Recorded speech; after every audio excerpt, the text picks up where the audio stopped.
Namaskaram. I wish everyone a happy 2022. I'm going to discuss about concept which is related with uh, expected returns of a asset. Asset can be anything from your property to stock, in anything you own. Um, there, and the concept name is capital asset pricing model. It's a financial model. It's a pricing model which is used to find the return. Ideal return for your asset.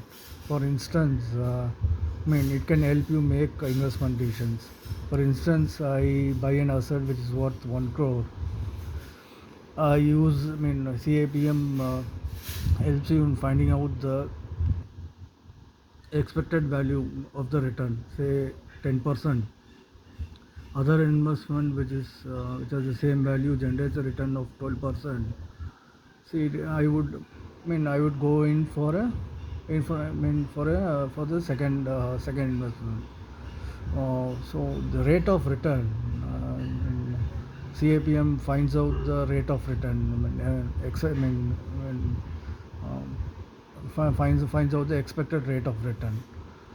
So it basically helps you, serves as a guide to find out the profitability of an investment. Um, um, Very simple. Let me put it, and let me give another example. Say FD generates 8%, a mutual fund generates 18% for the same value of the investment. I would go for mutual fund, but expected value of price CAPM factors in the risk that is inherent. Uh, uh, that makes it difficult for the asset to generate that return. Um, so I may not get 18% in mutual fund. What is it? Every time I invest, but it is not the case with FD. I will get assured. I would stand a chance of getting assured. 99% assured returns of 4 to 5%. So CAPM, expected, is um, widely used. Assessing uh, the risk involved in the return of the investment. Um, the formula is expected value of return. Expected rate of return is equal to risk-free return plus beta. I'm taking stock in the asset plus beta into difference between the market rate, and uh, the risk-free rate. Let me explain the components of the formula. Risk-free rate uh, um, is a rate of return that uh, carries no risk. In the sense, say your FD, uh, generates almost assured returns of 6 to 7%. You call it risk-free return. So, risk-free return, uh, basically investors, um, I mean, uh, from an investor point of view, uh, uh, where it's very important, as other instruments, other money market instruments uh, could generate uh, assured returns for of 5 to 6%, which carries no risk. So first component is the risk-free return, and as an investor, if I want to invest in an asset, I want to be assured of basic, bare minimum returns, which I would get from um, a stable investment like FD or government bonds. Otherwise, I would think about I will not make the decision to invest. Though though there is a probability of generating higher returns, but but it carries the risk of. I carry the risk of losing my.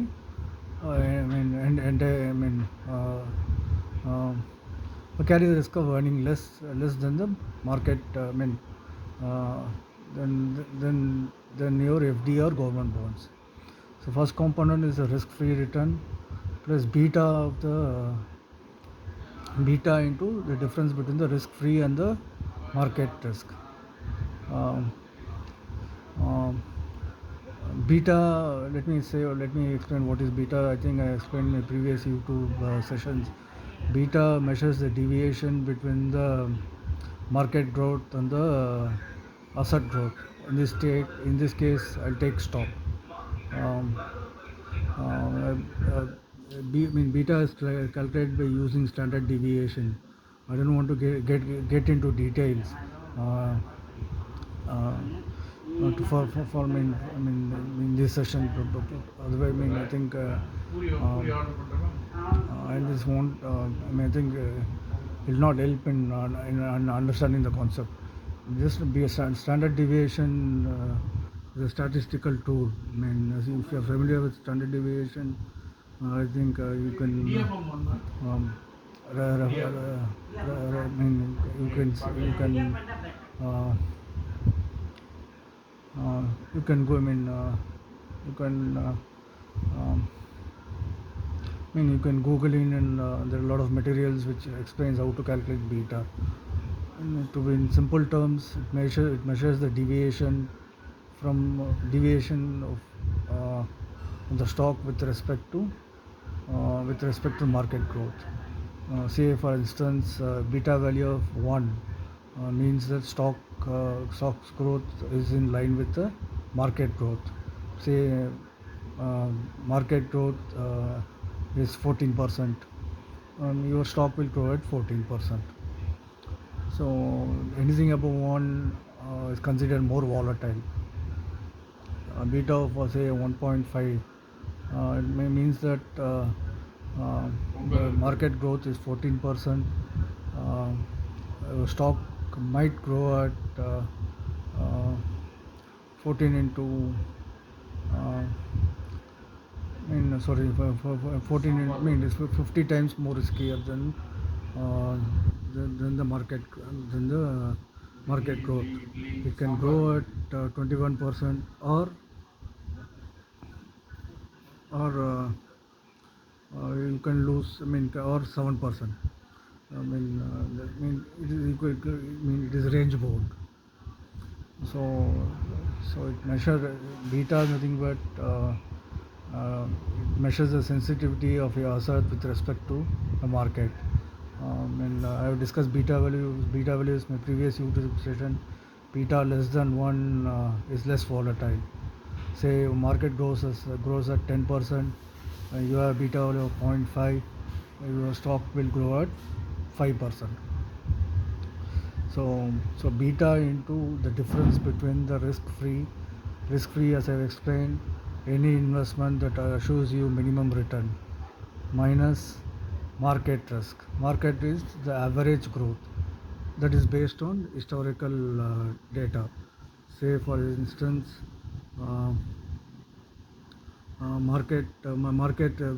market rate for real estate historical data, for instance, is 10%. You deduct risk-free rate of say 4% from AFD from this average market return. To get this difference is known as risk premium. The formula is again risk-free return plus risk premium, which is nothing but beta multiplied by the difference between the market rate and the risk-free return. So this is used. You will get a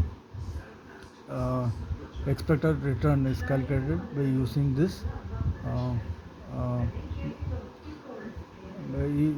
by this formula.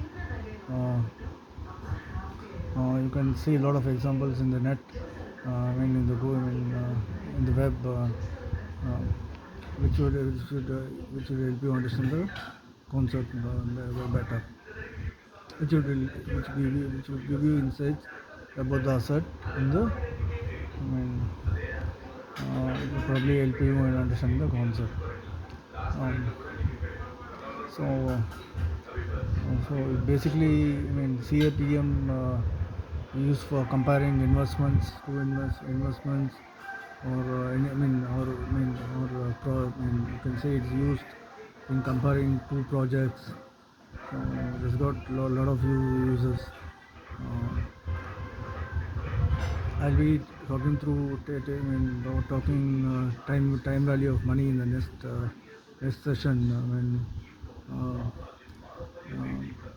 Again, it is used to used so it will serve as a guide, um, um, to understand the profitability of your investment.